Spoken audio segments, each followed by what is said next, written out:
Hi, everyone, and welcome to the Strategic Wealth Strategies podcast with our host, Alan Porter. Alan, what's going on, man? How are you?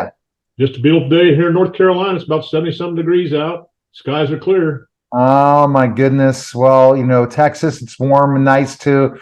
We went through that winter spell. Now it's over. No, but it's great. The weather's an interesting thing and topic and keeps you really excited. And today we're going to talk about life insurance again, because first question I want to go at is, why do people not believe in life insurance? What do you think the reason? I don't even know what the percentage of people who do carry life insurance, even term life insurance, why don't they agree with it? Believe it. First off, they're not educated on the benefits of life insurance.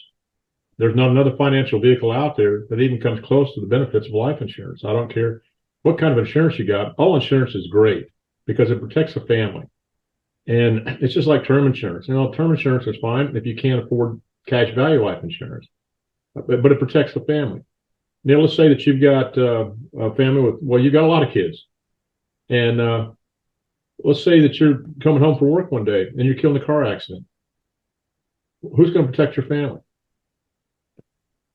No one's going to protect them because they're not going to have the money. And life insurance is going to protect them.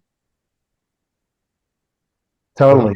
That's one of the main things that people don't understand. Well, I don't believe in life insurance, or I don't need life insurance. Well, life insurance is used in many different ways, and we'll talk about this as we go through this podcast today. So important. And life insurance is too expensive, people say, especially we're talking more of a cash value life insurance versus term insurance, which is inexpensive. But the problem with term is everything you've invested never comes back to you, so you lose it all. So it's basically just like your car insurance or something like that. If you didn't have a car accident, you're never going to do it. Well, right. This life insurance is different. Well, term insurance is great, but you'll have the same amount of money in term insurance as you would a whole life policy up to life expectancy. And like you said, if you look past life expectancy and you have term insurance, there's no cash value. And it's the same thing with long-term care insurance. Now, long-term care insurance is good, but it's expensive. And the problem is you buy it when you're 60 and you die in your sleep at 75, there's no money because you're going for long-term care. But I've had an advisor tell me, well, actually, I had a businessman come to my office and I'm showing about cash value life insurance and all the benefits. He says, oh my God, nobody's ever told me this before. I said, your financial planner hasn't? No, he doesn't even mention life insurance. And I found out why, but here's what happened. He said, I'm going to meet with him on Thursday. You're going to come along with us. That's fine. And here's a proposal for you. And so his financial advisor called me up the next day on Wednesday. He said, Alan, I appreciate you trying to do for the client, but I'm going to tell him not to do it. And I said, well, why is that? Well, life insurance is too expensive. I said, well, listen, I got a little time today. I'll come to your office or you can come to mine and I'll explain because we're both meeting with him Thursday. He says, well, I don't have time. I said, I'll tell you what. I took the option away from me going to his office. You come in my office today and I'll explain why. Or if you want to go take the chance, we're going Thursday to meet with the client. I'm going to throw you on the bus and embarrass you very, very, very badly because of your lack of education. He said he came to my office. And the first thing I said to him is, I agree with you. Insurance is expensive, but it's an upfront expense. As the cash value grows closer to death benefit, the cost of insurance goes down. And I've done thousands of illustrations, Neil. And if usually between the 5th and the 14th year, the cost of insurance is less than a financial stock and bond portfolio at a 1% management fee. And if a stock and bond portfolio, if that advisor does his planning right and picks the right stocks, his fees grow. And he gets paid a fee whether you make money or not. So I showed him why, because I showed it to him on paper. And I said, here's a 30-year-old female. And by the time she is 60 years old, you've already spent a 1% fee, what she's putting in there. She's already spent $152,000 more in fees with you as an advisor than with me in life insurance. And she has tax-free income now. She has long-term care options, among many, many other things. That's so powerful, Alan, because the situation is that all the things that happen, plus you're going to be investing throughout this process, And at the end of the day, you're protected, because just like having term, except you're going to keep the money and you're investing. And if you invest a lot more into, a cash value versus stock portfolio, you might benefit, but also are protected, because a stock portfolio is not going to protect you from long-term care insurance. It's not going to protect you from if you end up going on a severe disability. It's not going to protect you if you end up, not being able to work anymore. All these things are not going to protect you, but cash value life insurance will do it. Think about this, Neil. Let's say that you've got $500,000 in a stock portfolio. Okay, if you had $500,000 in a life insurance product, your death benefit would be in the millions of dollars. And you can use that, let's say it's $2 million, as an example. You can use up to 90% of that for long-term care tax-free. And I know this for a fact because my daughter-in-law died at age 39 from pancreatic cancer. And if it had not been for the terminal illness rider on her term life insurance policy to let her access up to 90% of that death benefit within 1 year of diagnosis of this deadly disease, it took a huge strain off of my son because he's 100% disabled. He would be bankrupt, and it took a huge financial strain off of me. So the thing is, you have the cost of insurance, but the cost of insurance is, I call it aleatory, because you're paying pennies on the dollar for thousands of dollars in protection. And if you take that money out of a stock portfolio for long-term care, if it's in a 401k or something like that, now you have to pay income tax on it. If you take it out 459.5, I think you can do it without the 10% penalty, but you've got to take taxes off that. And the life insurance is tax-free. So long-term care is such an important thing. And I think that's the thing that people don't understand with life insurance is the long-term care. Instead of getting, term, long-term care, which there's out there, Right. that you're going to invest and that money's there for you. And that's phenomenal. That's great for sure. You have to die and what we talked about, you don't have to die to benefit from long-term care. And the meaning from cash value life insurance. And that's too important. Talk about what Ken Fisher says about, how he hates annuities and stuff. We were talking about that before. Well, first off, Ken Fisher is a billionaire. He has multi-million dollar clients and everything. And he sent out this report. I hate all annuities, and so should you. Send for my free report, and I've got safe investments for you. I sent for his report, and everything in there is basically a falsity. He said we're paid as insurance agents. We're paid anywhere from 8 to 18% on these annuities. I said no, I'm paid anywhere from 2 to 8%. He said the annuities are too complicated. It just goes on and on. So I looked at his portfolio. It's all stocks and bonds. There's nothing safe about it. And the thing is, he didn't explain to people there's 3 types of annuities. There's variable annuities, which are tied to the stock market and have all the risk of the market. And the fees are very, very high now. They're over 4%. And this is a report by Forbes magazine. And a 1% fee in your retirement funds over a 30-year period will cost you 1/3 of your money. No. The average fee in a 401k is 2.99%.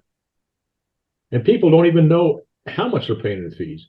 I asked him, how many fees are you paying on your 401k? Well, I have no idea. I think it's just 0.5%. I said, well, you better look at it again, because there's a lot of fees hidden. And in fact, until a couple of years ago, they didn't have to disclose the fees that are in these 401k plans. And it just goes on and on how people are just misinformed and uneducated to the advantages of cash value life insurance and fixed indexed annuities. Right. And the other thing is, annuities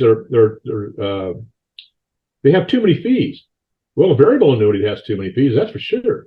But if you have if you have a fee in a fixed indexed annuity, it provides a benefit. As an example, I've got a 1% fee in this one particular annuity I promote, and it's going to give you a 20% bonus on whatever you put in. So when do you start getting paid out for an annuity? Well, it depends. You can get paid out the following month or the following year. You got a single premium. It's called single premium annuity. It's paid out immediately. You got a deferred annuity. You got annuity for a certain amount of years. You got joint annuity. It's joint income. You can have income for you and your wife, and that will last forever. there's different ways to design your fixed or fixed index annuities, and that's what your insurance professional is for. So that's wild. So it's very interesting when you talk about that, so the different types of annuities. So that's something you can't take out, right? It only is based on the income. It's not like cash value life insurance. So what age should you consider for an annuity? Well, especially people who are 50 and over. The way the stock market is going, I'm telling you, it's scary out there. We've got inflation's out of control. It's going to be a worldwide problem here because China's gross national product, I think, is zero. European Union, I think they have 24 countries. Their inflation rate is over 10%, and neither our inflation rate or theirs takes into account the price of food or gasoline. Right. So it's usually around 15%, actually. But the problem is when you see these things, people don't understand. An annuity, now get a load of this, Neil. Let's say you have $1 million in a stock portfolio, okay? Now, they used to say, conventional financial planners would say, we used to have 4% would give you a safe return of investment to last at least 90, not till age 90. Well, right. That's got a 25 to 35% chance of failure. Now the going rate is 2.8%. Now, 2.8% out of $1 million, it's just $28,000. That's before taxes. That's crazy. But now, if you would take, here's a perfect example. You would take that same stock portfolio and let it gain 6% compounded every year, net of fees. So you'd have to get 7.5% if your fees are 1.5%. 6% compounded 5 years in a row, net of fees. That stock portfolio would be worth $1,300,000, I think it's $38,000 and some dollars. Now, a 4% distribution rate there is either 53 or 57, I can't remember, $1,000 a year. But understand this, I would only need $650,000 of that stock portfolio in the annuity that I promote to give you a guaranteed income of $81,989. That's a 53% increase. Wow. And people don't know it. And it's just like I said, people 50 and above need to be concerned about their retirements.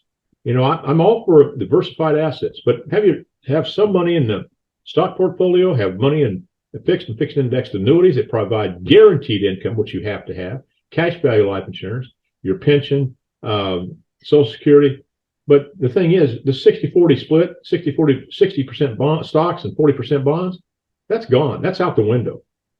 And anybody that's got a bond portfolio, I'm like Tom Hagman, I will challenge you to let me replace that with certain fixed and fixed indexed annuities, and it'll outperform that stock and bond portfolio every time. Replace your bonds with fixed or fixed index annuity. It's that simple. All right, Alan. So let's go with the specific thing when you talk about annuities, because this is a very interesting conversation. I want to break down further, and we should have another podcast just on annuities and educate people on annuities. Because the thing is that they talk about annuities being too complicated. Why do they say complication? I mean, think about it. We talked about this on this show months ago. Right. Pensions. Pensions are what everyone wanted as teachers, and then they started to get rid of pensions. Where that once you reach 65, you have guaranteed income for life till you die for a pension, and your spouse can get it. It's like a no-brainer. Don't you want money that's tax-free, that's paid to you every year? That's why so many people work so hard for a pension. But you can create your own wealth by doing this. Yeah, you can create your own pension and then turn it into a Roth. Then it is tax-free. You got tax-free distribution. And the other thing, it does not affect, if you turn it into a Roth, it does not affect taxation of Social Security or the means testing for Medicare Part B. And another great thing, there's no required minimum distribution. Now, for the people out there that don't know what that is, if you don't take the money out that the government says you need to take out of your qualified plan, it used to be a 50% penalty plus all the taxes. And I think now with the new Secure Act 2.0, it's going to be 35 or 25%, but it's a penalty plus all your taxes. And there's a lot of people, they don't need it. They don't need the required minimum distributions. They got plenty of money to live on anyway. They're not going to live on Social Security because no one's going to live on Social Security at one point. So let's define, I guess we'll talk about this later. Can you lose money in annuities, Alan? No, but here, understand, you can't lose any money in the annuity. You'll still have to pay for the fee. But here, understand this. You're guaranteed by contract and never to have a loss in a fixed or fixed indexed annuity because of a loss in the stock market, because we're not tied to the stock market. We use indexing strategies to grow our wealth. Now, many annuities are capped. As an example, if your indexing strategy goes up to 10% and you're capped at 4%, well, you're only going to get 4%. But if you've got unlimited cap, now we got annuities with that, they don't have a cap. So if it goes to 20%, you get that 20%. The other thing too, Neil, it's called participation rates. And let's say that your indexing strategy went up 5%. I've got one of these companies that gives a 345% participation rate. Let's just say it's 300%. So if it went up 5%, you multiply that times 3, that's 15%, and that's guaranteed, locked in. You can never lose money. And the only reason that you'd lose money in an annuity is because you have a fee. But that fee, like I said, pays for a benefit. Like the other one I was telling you about, that 1% fee pays for a 20% bonus and an 8% simple interest compounding every year for 10 years in a row, or the indexing strategy that goes. If an indexing strategy goes higher than the 8%, then you get credit for that. Mm-hmm. What can an annuity do for me that a stock portfolio can't? Well, provide you guaranteed income for one thing. That's huge. Protects you from government risk. Because here's the thing, especially if you turn it into a Roth, you've got huge risk from the government. We got a $31 trillion deficit. And if we don't raise taxes, and this is a Congressional Budget Office report, if we don't raise taxes by 60 to 66% by 2030, we're not even going to be able to pay the interest on the loan, and the country will default. So the country can't default. So what they're going to do, they're going to raise interest rates and print more money, which means that they printed more money in the last 2 years. Actually, what they've done is they created 1/3 of the debt that we have in the United States in the last 2 years. Wow. That's amazing. It totally is. Let's break down specifically the final thing. Let's give you a case scenario. A 50-year-old decides to purchase an annuity versus keeping his money in the stock market till he's 62. He decides instead, I'm going to take whatever, let's say they decide he retired early. That happens, right? Especially teachers, where they decide they have this, 401k, and they want to go ahead and can they convert it into an annuity? And do they pay taxes on that?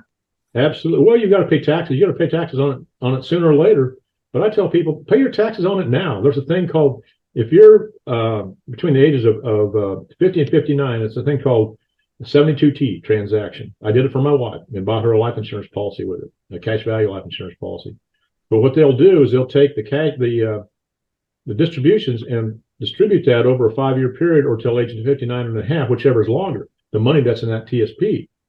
But what I do with people that have money in a TSP or 401k or anything like that, and we put it into an annuity, it's called a direct rollover from trustee to trustee. You pay no taxes, no transfer fees or anything else.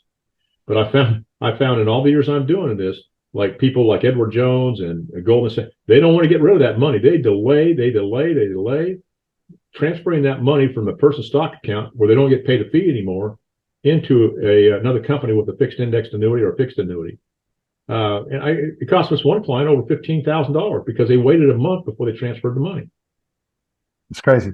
All right, so let's jump. We went into the final thing. So then and I think we should do this in the next podcast. This is really good stuff, Alan, because it's going back and forth. It's making me understand things that I just turned 50 to understand that lots of people said we're staying the course, right? Our financial advisors say we're staying the course till 62. No doubt about it. I'm staying the course. Well, it sounds like to me, staying the course will not be a good thing, and it's not going to protect you. And you believe in diversification as well. So when people say, oh, Alan's only talking about annuities and cash value life insurance. No, you have a team of professionals also as advisors when you work with them to make sure it fits that person. You tailor a financial plan for them, it sounds like. Right? Exactly right. Neil, I'm a registered investment advisor. Now, I used to do fees under management, assets under management, but I've got a real, I don't know, what do you call it? A conflict of interest, because I can't agree with charging a client a fee whether they make money or not. So I don't do that. But I have a team of people that if you want a stock portfolio, this is part of my team right here. But I have a team of people. I work just like a doctor. I'll ask question after question. I want those questions answered, because if I were to come up with some feasibility study or some financial plan without those questions answered, it would be malpractice on my part. But I'm a certified financial fiduciary. I have, like I said, I work with top CPAs, tax specific attorneys, and other specialists in their fields to come up with solutions for people's financial problems. You know, it's just like when I tell people, I said, listen, I'm your regular family doctor. And I come up to you, Neil, and say, well, you need knee surgery. Are you going to want me to do it? Or are you going to want an orthopedic surgeon? I want an orthopedic surgeon to do it, He's not a the specialist. family doctor. Yeah. And that's what I have on my team, specialists in every area that I work with. All right. It's the best place to go. It's right up there. Strategic, email you at strategicwealth, the number 0 at gmail.com. Call you at 910-551-1046. And there's some websites to visit as well, right? Correct. I've got Debt Free for Life website. I've also got my website. It's www. Alan Porter, AlanPorter.com/strategic wealth strategy. I've got all kinds of videos on there. I've spoken at Harvard, spoken at West Point. Just got a new magazine come out that's called Renegade. Another one, Lifestyle Magazine, was last month. They featured me on the cover. The word's getting out there about the power of life insurance and life insurance products, and people just need to be educated. Exactly. And you're the man to do it. Appreciate it, Alan. You betcha. All right. That was Strategic Wealth Strategies, guys. Take care.